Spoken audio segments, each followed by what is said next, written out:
Yo, what is going on, guys? This is Midwest Factor here, and today I got a video going over all of the vault key fragments and then the vault locations as well. I wanted to do this video mainly because I think personally this is one of the most important things to get done on a new character, just for the quality of life of having, the increased movement and all that, especially when you start getting into the ultimate vault hunter modes and you start running into those enemies that have that, I think it's like centripetal or whatever augment on them where they, do a big AoE and suck you in and you gotta dash out of it. Having that extra duration and regen speed and all that with your boosts definitely makes movement a lot better, and just the quality of life on it is amazing.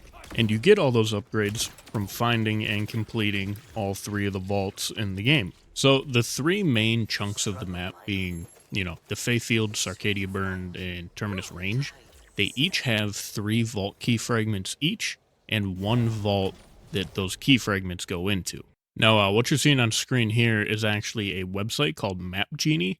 I used to use this website a lot for Tarkov. They came out with a Borderlands 4 one pretty quick, and they have everything pinned super accurately. This is what I use personally if I ever need a quick reference.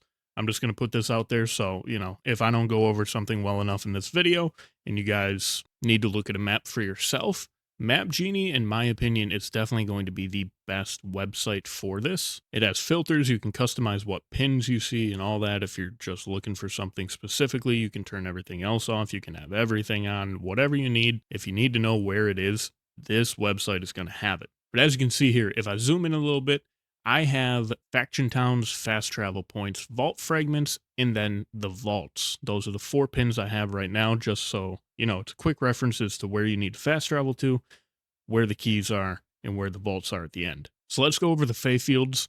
I think the best place to start is the abandoned post down here at the bottom left side of the map. Now, this is the first post that you capture after, you wash up on shore, Claptrap finds you. You head up the hill, and there's that big outpost. That's the first one you capture. So if you actually fast travel here and then go farther left down the coast, there's going to be a little town with a vault fragment in the back of the town. Now, scrolling in even further, you can see that the detail on this map is absolutely insane. But if you head down the coast here, like I said, you're going to have to kill some enemies around this town. And then on the back end of this little, shack or whatever, if you drop down towards the water, this key fragment is going to be on a box right in the back here. Next up, just going up a little bit north on the map here, this is the launch pad right here. This is going to be the first faction town that you're running into. If you fast travel here and head out just a little bit north, you're going to run into this huge rock here. Now, on the most north side of this rock, there's going to be a cave. If you head inside the cave, the second vault fragment is going to be right there. All right, now heading east on the map, the third vault fragment here is going to be right here in this little farm. Now, it doesn't pin it because this technically isn't like a fast travel, but there is an outpost capturable right here that I think a lot of people will have. So if you fast travel to this outpost, it's my preferred way to get there. Zadra's backup plan also is right here. I don't know why, I just always get turned around inside of that goddamn building. But anyways, I hate having to walk out through the cave here.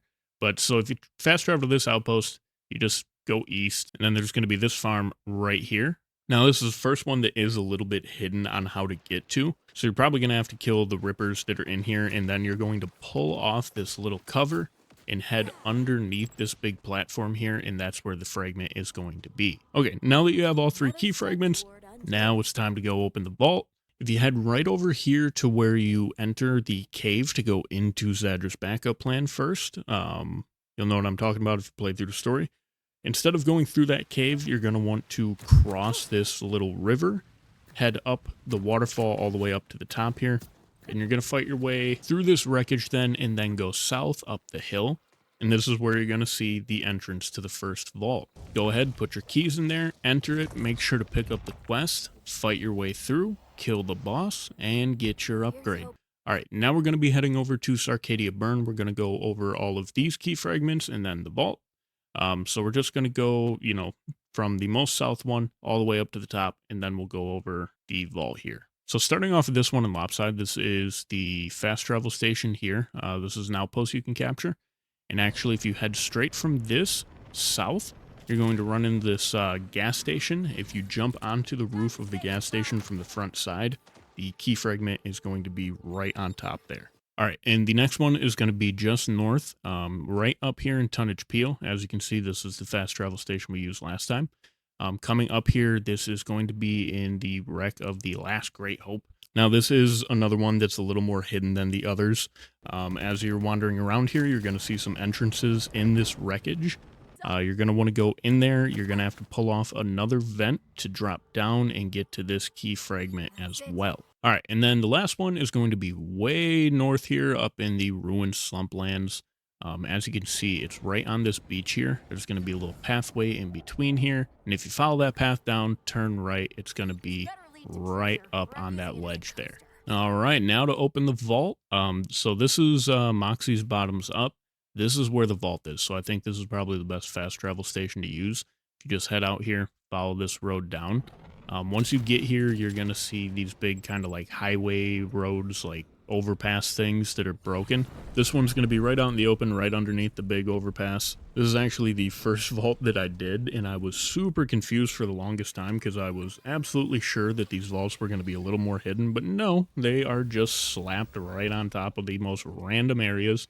So go ahead, put your 3 key fragments in there, enter the vault. Don't forget to grab your quest, go through, kill the boss, and get your reward. All right, now heading over to Terminus Range. This area, while it's not difficult, this definitely had some of the more confusing key fragments to get to, even while following Map Genie. So we're going to start off at the most north one here and go south. So this is Belton's Bore, the faction town. If you fast travel here, you head out the main area and you go north. You're going to head up this road here. You're going to see this big arch and these buildings on the side. So if you turn to the right, there's going to be a grapple you can take up to the top. And this is definitely the most just out in the open fragment that there is. Now, if you come back down and head east from here, you're going to come across this bridge. For the second key fragment, what you want to do is cross this bridge and head right into the building. This key fragment is going to be on the left-hand side if you're entering from the south side of the building, the right-hand side if you're entering from the north. And then once you're inside of the building, you go through the sliding doors, and the vault fragment is going to be on a little box next to the control console. All right, now on to the last key fragment here. This one's going to be in Cuspid Climb, just a little bit down. So there is a fast travel station right here you can take to cross this way. Once you get to this area, you can kind of see where it is on the map here. Once you get to this area, this thing right here is going to be a massive kind of cliff, and the best way to get on top of it is actually going to be from the left side here. You can do some grapples and glides across to get on top of the cliff and head inside of the cave at the top, and the vault fragment is going to be in that cave. All right, now for opening the vault, if we head back to where we were at for this second key here, this is this red bridge you're going to see. If you head directly south from this bridge, there's a gap right here, and there's going to be this plateau. You're going to want to get to this plateau, and the entrance to the cave is going to be right here. So go ahead, start from here, and just kind of glide across. You're going to follow this cave in, and the entrance to the vault is going to be right there. Go ahead, put your keys in. Like I've said before, don't forget to grab the quest, go kill the boss, and get your reward. And that is all 3 of the vaults, all the key fragments, everything you need to do to upgrade your movement to the best it can possibly be. Like I said before, this is whenever I start a new character, this is pretty much the first thing I go and do. Especially if you're starting an alt from a level 30.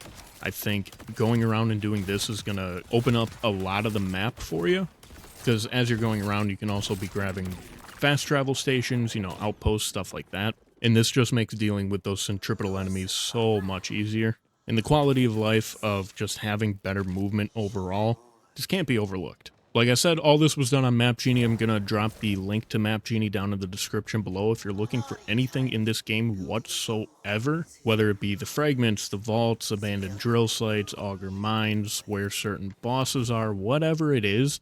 Map Genie has it all. You can toggle any pin on and off. You can see everything on the map. It's an absolutely amazing website. So if you're ever stuck on something, I cannot recommend this website enough. So with that being said, that's going to be it for today's video. In the next couple of days here, I am going to start pushing some build videos out, and then after that, I want to start covering just legendaries in general. If there's any other thing specifically that you guys would like to see, leave a comment down below. I'd greatly appreciate it. If you like the video, please leave a like. You know the whole comment shtick. But anyways, hopefully I will see you guys next time. Till then, deuces.